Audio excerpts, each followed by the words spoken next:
అనేది మళ్ళీ మనకు ఆస్త లేకపోతే అప్ప. ఇంక్లూడింగ్ కాంగ్రెస్ ప్రభుత్వం వెనుకటికి కూడా ఇరిగేషన్ ప్రాజెక్టులకు ఖచ్చితంగా నువ్వు ఫైనాన్సే తీసుకుంటావు, నువ్వు అప్పు చేసే కట్టినావు. ఇది కొత్త ఏం కాదు. అసలు first of all Telangana geography మీకు తెలియదు, అది దరిద్రం కాంగ్రెస్లో. 650 మీటర్ల ఎత్తు మీద ఉన్న తెలంగాణకు ఇట్లా స్ట్రావెట్ గుంజుతో వస్తాయరా నీళ్లు? కాంగ్రెస్ వాళ్ళు ఇట్లా అని ఉత్తరేమో ఇట్లా వస్తాయరా పోయి నీళ్లు?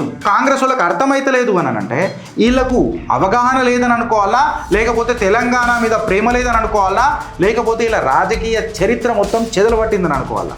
తెలంగాణ పరిస్థితి 2014 కంటే ముందు కరువు ఎక్కువ వస్తుండేనా, నీళ్ళు ఎక్కువ వస్తుండేనా?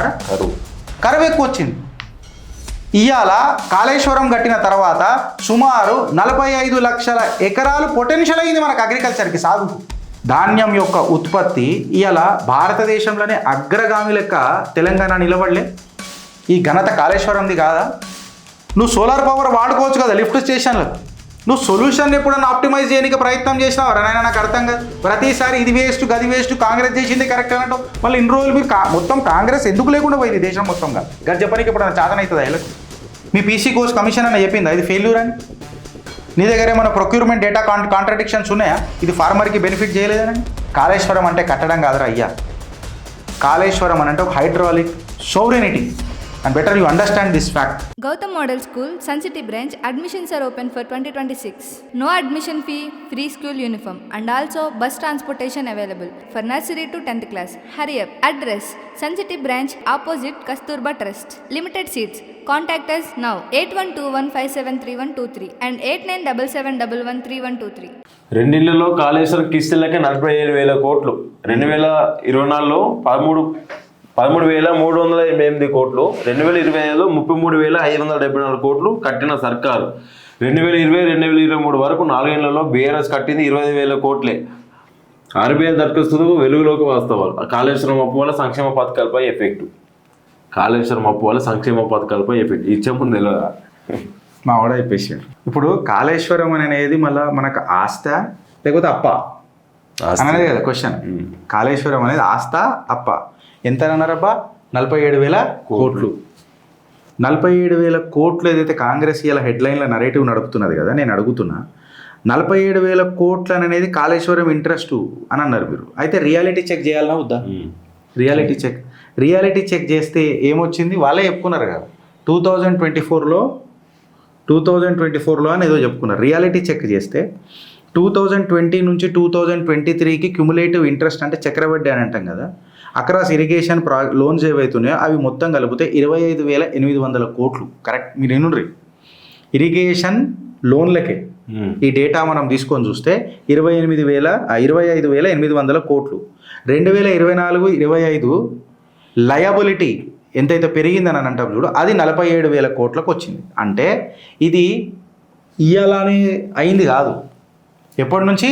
2020 నుంచి ఇప్పటిదాకా ఎంత అయింది? 47,000 కోట్లు వచ్చింది. ఇది మల్టీ ఇయర్ ఫిగర్. ఇది 1 ఇయర్ పేమెంట్ కాదు ఫ్రెండ్స్. ఇప్పుడు ఎట్లుంటుంది అని అంటే దీన్నే మనము ఎకనామిక్ టర్మ్స్లలో long term capital financing cost అని అంటాం. Long term capital financing cost అని అంటాం. క్యాపిటల్ ప్రాజెక్ట్స్ దగ్గర కూడా మనం తీసుకొని చూస్తే ఇవి 1, 2, 3 సంవత్సరాలకు ఇస్తారా? ఫర్ ఎగ్జాంపుల్ దీంతో దాన్ని మనం కంపేర్ చేయాలి. మీకు ఒక చిన్న ఎగ్జాంపుల్ ఇస్తున్నాను. ఉదాహరణ, ఇప్పుడు నువ్వు ఒక ఇల్లు కొంటావు, లోన్ ఎన్ని సంవత్సరాలు ఇస్తాడు? 20 సంవత్సరాల వరకు ఇస్తాడు. అంతే. అది నీకు అసెట్ కదా, క్యాపిటల్ అసెట్ కదా, యువర్ ఇన్వెస్టింగ్ కదా.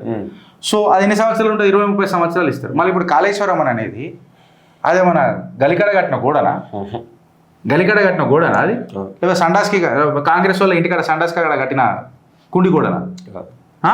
వీళ్ళు పోతుంటే చూడనిక పోతుంటాయి. ఓ మాట అడుగుతున్నా, అంటే దీనికి కనీసం 20-30 సంవత్సరాల ఉంటుంది కదా, ఖచ్చితంగా టెన్యూర్ ఉంటుంది కదా.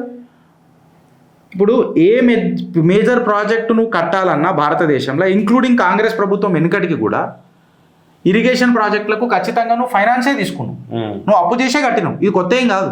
అయితే ఇప్పుడు ఇక్కడ క్వశ్చన్ ఏమొస్తుందనంటే వీళ్ళు చెప్పే మాట ఏందనంటే 47,000 కోట్లు అని చెప్పి మాట్లాడుతున్నారు. అంటే ఇక్కడ ఫస్ట్ క్వశ్చన్ ఏమొస్తుంది నెత్తిలా? కాళేశ్వరం అసలు మనకు అవసరమా?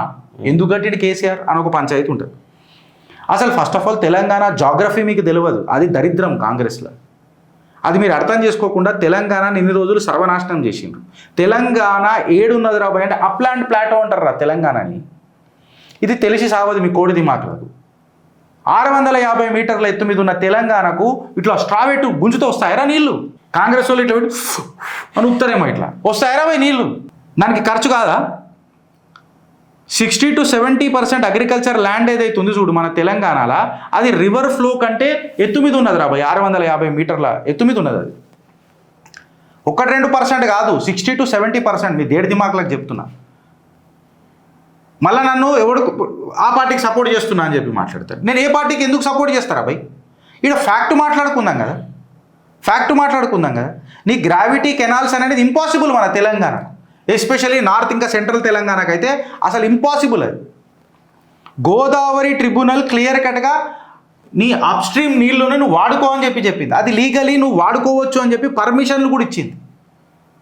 అది ఇచ్చినాక కూడా ఈ దరిద్రులకు కాంగ్రెస్ వాళ్ళకి అర్థమైతలేదు అని అంటే వీళ్ళకు అవగాహన లేదని అనుకోవాలా, లేకపోతే తెలంగాణ మీద ప్రేమ లేదని అనుకోవాలా, లేకపోతే ఇలా రాజకీయ చరిత్ర మొత్తం చెదలు పట్టిందని అనుకోవాలా.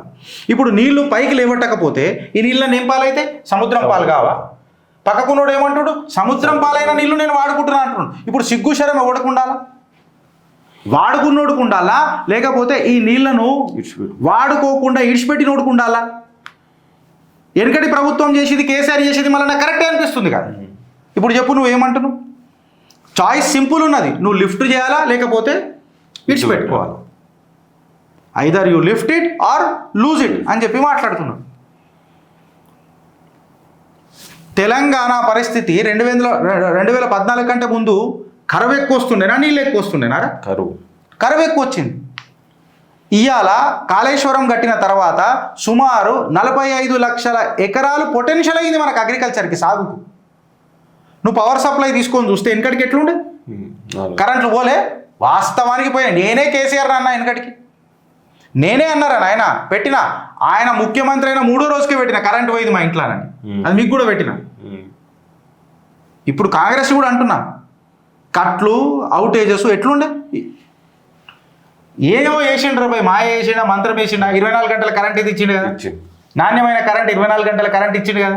ఇది ఎవడన్నా డినై చేయగలుగుతాడా? నువ్వు లాగ్ రిజిస్టర్లు పెట్టి చూపుతానన్ను, ఏమై ఇప్పటిదాకా లాగులు వేసుకొని అసెంబ్లీలోకి వస్తుండ్రు కానీ ఒక్కరైనా లాగ్ రిజిస్టర్ తెచ్చిరా? ఇది ఫ్యాక్టు. ధాన్యం యొక్క ఉత్పత్తి ఇవాళ భారతదేశంలోనే అగ్రగామి లెక్క తెలంగాణ నిలబడలే. ఈ ఘనత కాళేశ్వరంది కాదా? 2014 కంటే ముందేముండే? ఏడికైనా వచ్చింది, కాళేశ్వరంతోనే వచ్చింది కదా. నీ గ్రౌండ్ వాటర్ ఏడికైనా పెరిగింది కొన్ని ప్రాంతాలలో, కాళేశ్వరంతో కాదా? రైతులు ఆత్మహత్యలు చేసుకుంటుండే, ఇప్పుడు కూడా అయితలేవని నేను అంటలేను. రైతులు మైగ్రేట్ అవుతుండే ఊర్లకు, అక్కడికి ఇక్కడ దాకా మైగ్రేట్ అవుతుండే. ఇప్పుడు తక్కువ కాలే, రైతు తన ఇంటికాడ వండించుకుంటలేడు. మీకు ఇది వృధా కనిపిస్తుందా? నాకు అసలు అర్థమవుతలేదు. పొలిటికల్ నరేటివ్ చేయాలని చూస్తున్నారా లేక అసలు ఏం ప్రాబ్లం ఇది? మేడిగడ్డ స్ట్రక్చరల్ రెక్టిఫికేషన్ చేయాలి. ఇన్ఫ్రాస్ట్రక్చర్ మెయింటెనెన్స్ అనేది నార్మల్ కాదా? ఒక కారు కొంటాం రా భయ్, 5 సంవత్సరాల పాటు మంచుకుంటుందా? అది కొత్త కారు కొన్న నెక్స్ట్ డే బ్రేక్ డౌన్ అయిన సంఘటనలు లేవా? తను అంత పెద్దగా కంపెనీ వాడు ఏమంటాడు, కారు కొన్నాడు, వారంటీ పాలసీ ఉంది కదా చేసిస్తా అని అంటాడు. అది పటిష్టంగా ఎట్లుంటుంది? ఇప్పుడు బాక్రా నంగల్ ఉంది, నాగార్జున సాగర్ ఉంది, ఇవి రిపేర్లు కాలేదా? నేను కాంగ్రెస్ వాళ్ళని అడుగుతున్నా. అంటే ఇప్పుడు కారు ఏదైనా చిన్నగా ఏదైనా ఇట్లా అయింది, ఇప్పుడు సన్ రూఫ్ ఉంటుంది, అది వస్తలేదంటే అదే కార్లో మ్యానుఫ్యాక్చరింగ్ ప్రాబ్లం ఉన్న కార్లో ఒక సన్ రూఫే ఉన్నదిరా, దాని ఇంజను, గేర్ బాక్స్, టైర్లు ఇవన్నీ బేకారు ఉన్నాయి. అయితే ఒక సన్ రూఫ్ ఎందుకు పనిచేస్తా? సెన్సర్ పనిచేస్తలేదా, కరెంట్ అవుతలేదా, వైరింగ్ ప్రాబ్లం ఉందా, లేకపోతే ఏమైనా అటకాంచిందా? గడ చూస్తాడు, ఎర్రర్ కోడ్ కూడా తీసేస్తాడు, అంటే ప్రాజెక్టే కొలాప్స్ అయిపోతుంది. ఆ కార్దిగా గట్లనే ప్రాజెక్ట్ ఇది కూడా. ఇప్పుడు ఫ్లైఓవర్ వేసినాం, ఒక చిన్న పర్ర వచ్చింది, ఫ్లైఓవర్ కొలాప్స్ అవుతుందా? తినంగానే పిత్తంగానే పోయినట్టేనా? తిన్నదంతా పిత్తుల గాలి ఎగిరిపోయిందా? అరే ఏం మాట్లాడతారు రా భయ్, నాకు అర్థం కాదు. 47,000 కోట్లు అనంట. అరే కొంచెమన్నా మాట్లాడాలి కదా. ఒక ఫైనాన్షియల్ లెన్స్లో మాట్లాడతాం ఫ్రెండ్స్. ఇది మళ్ళీ ఒక ఫైనాన్షియల్ లెవెన్స్లో మాట్లాడితే కాళేశ్వరంకి మళ్ళీ ఈ 47,000 కోట్ల అప్పును మనం ఇప్పుడు ఇంట్రెస్టే అని అంటాడు కదా కిస్తీలు ఎట్లా అని చెప్పి మాట్లాడితే కాళేశ్వరం వల్ల అగ్రికల్చర్ ప్రొడక్టివిటీ పెరిగింది కదా. అగ్రికల్చర్ ప్రొడక్టివిటీ పెరిగిందంటే క్రాపింగ్ ఇంటెన్సిటీ పెరిగింది కదా. క్రాపింగ్ ఇంటెన్సిటీ డేటా ప్రకారము 130% మల్టిపుల్ డిస్ట్రిక్ట్లలో పెరిగిందట. ఇది నేను కాళేశ్వరం ప్రాజెక్ట్ పీసీ కమిషన్ కోసప్పుడు కూడా మాట్లాడినా. మళ్ళీ ఇది రైతులకు బెనిఫిట్ చేసిందా లాస్ చేసిందా? బెనిఫిట్ చేసింది. కాంగ్రెస్ని అడుగుతున్నా, ఎప్పుడన్నా మీరు ఎంఎస్పీ మీద మాట్లాడతారు కదా మీరు రాహుల్ గాంధీ ఎక్సెట్రా. నేను ఇలా అగ్రికల్చర్ జిఎస్డిపి ఎక్స్పాన్షన్ అంటే మీ కాంగ్రెస్కి తెలుసా?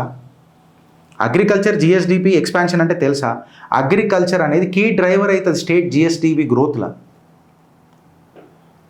నేను ఆటోమొబైల్ ఇంజనీర్ ఆయన ఈ మధ్య చదువుతుంటాయి తెలుస్తున్నాయి ఇవన్నీ. వెనుకటికి చదవక కొన్ని మభ్య ఏమంటారు కంతలు కట్టుకొని ఉన్నాం. అగ్రికల్చర్ది చాలా కీలక పాత్ర ఉంటుంది. అంటే ఇవాళ రైతులు పండిస్తే హయ్యర్ రూరల్ కన్జంప్షన్ అవుతుంది, ఊర్లల్లో కన్జంప్షన్ పెరుగుతుంది. ఈ కన్జంప్షన్ అనేది డైరెక్ట్గా జిఎస్టీ ఇంకా స్టేట్ ట్యాక్స్ ఇన్ఫ్లోస్లల్లో డైరెక్ట్ చూపిస్తుంది. కన్జంప్షన్ ప్యాటర్న్ పెరుగుతాయి. దీనిది మల్టిప్లయర్ ఎఫెక్ట్ కూడా ఉంటుంది ఫ్రెండ్స్. మల్టిప్లయర్ ఎఫెక్ట్ ఎట్లుంటుంది అని అంటే ₹1 ఏదైతే నువ్వు క్యాపెక్స్ జనరేట్ చేస్తావు చూడు ఇరిగేషన్ మీద, ₹1 ఇరిగేషన్ క్యాపెక్స్ ఏదైతే జనరేట్ చేస్తుంది కదా అది 3 నుంచి 4 రూపాయల ఎకనామిక్ యాక్టివిటీ క్రియేట్ చేస్తుంది వేరే దగ్గర. ఫర్ ఎగ్జాంపుల్ నేను ఒక కార్ల కంపెనీలో పనిచేసిన.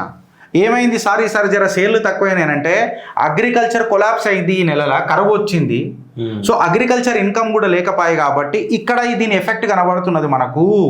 అంటే ₹1 of the capex irrigation ₹1 irrigation capex ఏదైతే జనరేట్ చేస్తుంది చూడు అది నీకు 3 నుంచి 4 రూపాయల ఎకనామిక్ యాక్టివిటీ క్రియేట్ చేస్తుంది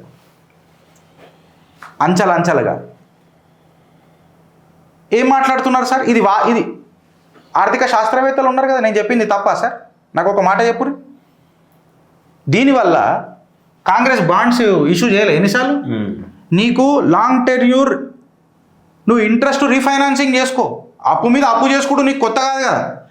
ఇప్పుడు బీఆర్ఎస్ అప్పు చేసిందని చెప్తున్నావు, వాళ్ళైతే డైరెక్ట్ అన్నారు కదా మేము ఎంత అప్పు చేసినామో పక్కకు పెట్టరా నాయన, నువ్వు వచ్చి రోజులు ఇంత అప్పు చేసినావు కదా అని. వాళ్ళ ఎఫ్ఆర్బిఎం లిమిట్ పెంచమని ఎవడు అడిగిండు? కాంగ్రెస్ వాడు అడిగిండా లేదా?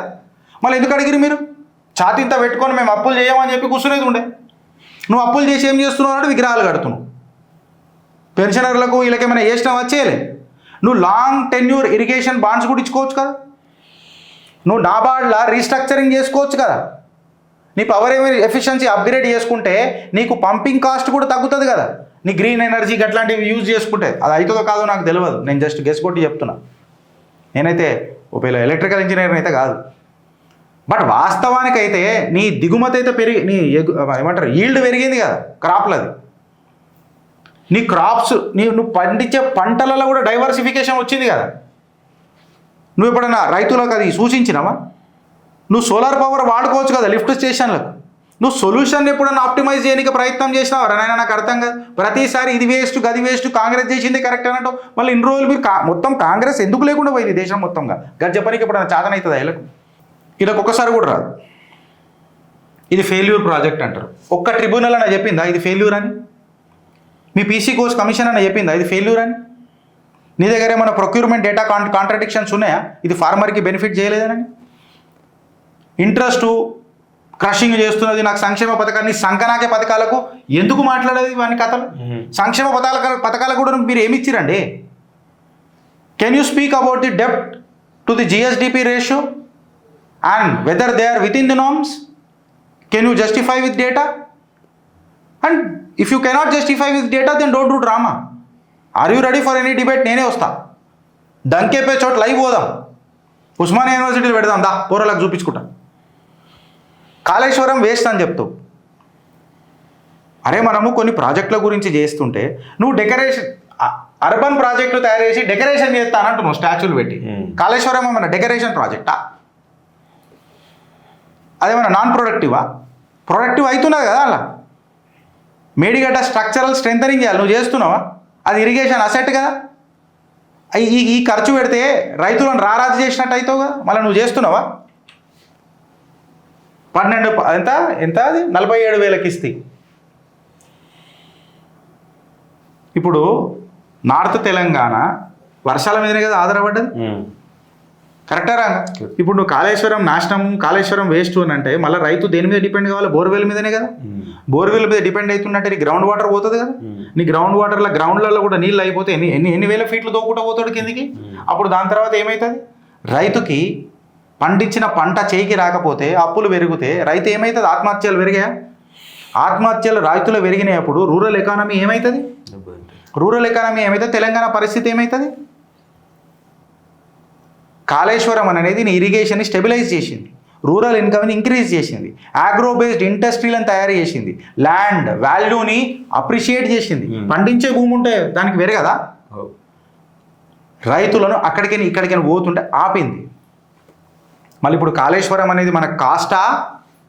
ఇప్పుడు కాళేశ్వరం కాస్ట్ అని అంటారు రాబాయ్. ఇప్పుడు కాళేశ్వరం లేకపోయినుంటే పంటలు పండుతున్నాయినా ఆ ఏరియాలో? నార్త్ అండ్ సెంట్రల్ తెలంగాణలో పండుతున్నాయినా? మళ్ళీ పంటలు పండకపోతే ఏమొస్తుంది? కరువు వస్తుంది కదా. మళ్ళా ఇది ఖర్చు ఇంపార్టెంటా, కరువు ఇంపార్టెంటా? మనకు పండి కరువు వస్తే ఎడికెంత ఇస్తావు పైసలు? కరెక్టా రాంగా? కరువు వస్తే నువ్వు రైతుకి ఎంతైతే లాస్ అయింది అంత తీయగలుగుతావా? ఆయన 10 రూపాయలు పెడితే నువ్వు రూపాయి కూడా ఇవ్వు మీ సిగ్గు తప్పిన బతుకులకి, ప్రభుత్వాలకు. మళ్ళీ రైతును రారాజు చేస్తా అని పెద్ద పెద్ద మాటలు మాట్లాడతారు. I may not be a farmer today, unfortunately నేను రైతును కాకపోవచ్చు. బట్ అలా బాధ ఏందో ఇప్పుడు నాకు చిత్రగుప్తుకు థ్యాంక్స్ చెప్పాలి ఈ ఛానల్కి. సౌత్ ఇంత అర్థమవుతున్నది. కరువును హ్యాండిల్ చేసుడు ఈజీయా? రైతుకు నీళ్ళు ఇచ్చి ఆయన ఇంట్లో సరే పోనీ 5 రూపాయలు రాకపోయినా 3 రూపాయలు 4 రూపాయలు అవుతున్నాయి కదా.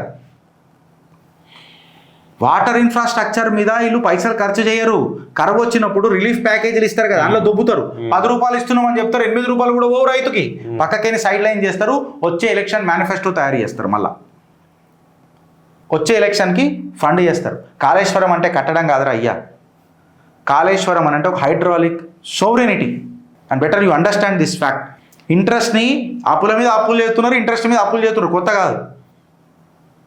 ఆడొచ్చినోడు ఇదే చేస్తున్నాడు, వచ్చినోడు కూడా ఇదే చేస్తాడు. It can be refinanced. Design నీకు ఏదైనా ప్రాబ్లం ఉంటే నువ్వు ఇంప్రూవ్ చేయి, పంపింగ్ ఎఫిషియన్సీని ఎన్హాన్స్ చేయి. అంతేగాని ఇరిగేషనే ఎసెన్షియల్ కాదు అని అంటే వెనకటికి మీ గురువుడికి ఇట్లనే మాట్లాడిండు. అవునా? వ్యవసాయం వ్యర్థం, ఇండస్ట్రియల్ తోపని అన్నాడు. సుట్టి వెట్టి గోటిలు కొట్టాడు. కొడితే ఏమే ప్రతిపక్షంలో కూర్చొని గిలగిల కొట్టుకున్నారు. అన్నా ఇంట్రెస్ట్ మేనేజబుల్ అవుతుంది, కరువు మేనేజబులా? కాళేశ్వరం కరువు నాపిందన్నా. దీనికంటే ఇంకెక్కువ నేను మాట్లాడా.